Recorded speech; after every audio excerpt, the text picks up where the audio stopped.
What if I told you that Ferrari has quietly rebuilt part of its F1 operation just to make Lewis Hamilton feel at home? Not speculation, not PR spin, real changes. In the hardware, the software, and even the ergonomics of the steering wheel. And all of it points to one truth. Ferrari didn't just sign Hamilton, they're building around him. So for all the talk that Leclerc is still the leader at Maranello, this is how you treat the real number one. Stay with me, because this story goes way deeper than custom grips and screen layouts. It's about how a team adapts to a legend and what that means for the guy on the other side of the garage. Let's not sugarcoat it. Lewis Hamilton spent 12 years at Mercedes. Every button, every dial, every setting was his, muscle memory. So dropping him into Ferrari's cockpit and saying just adapt, that was never going to cut it. Ferrari knew this, and credit where it's due. They acted fast. They redesigned clutch paddles. They reshaped the gear levers. They even changed the software architecture on the SF25 steering wheel just to give Lewis the data he's used to. Meanwhile, Leclerc, still using Ferrari's default layout, simpler, less cluttered, less custom. So let's be brutally honest here. Ferrari has two drivers, but only one got a steering wheel custom built like a championship weapon.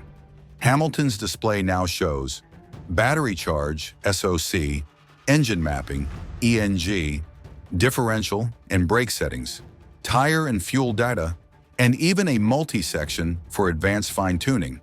Why so much info? Because that's how he won 7 titles. It's how Mercedes operated, and it's how he wants to race. Fully informed, fully in control.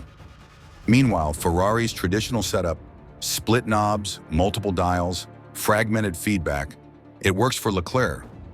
But let's be real, it's outdated compared to what Mercedes gave Lewis. You don't go this far for someone you plan to treat equally.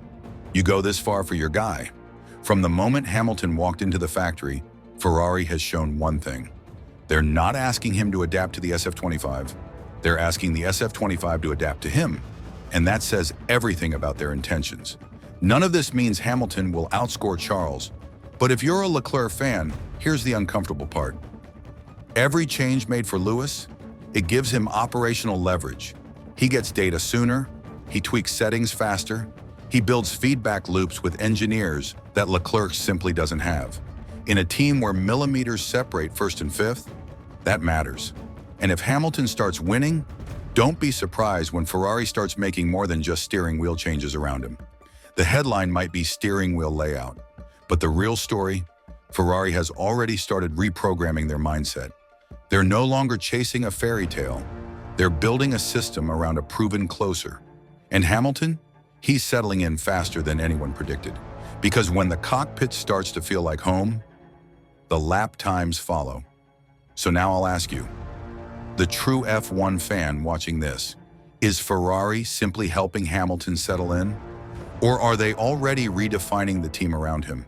And what does that mean for Leclerc's influence, strategy priority, and long-term future?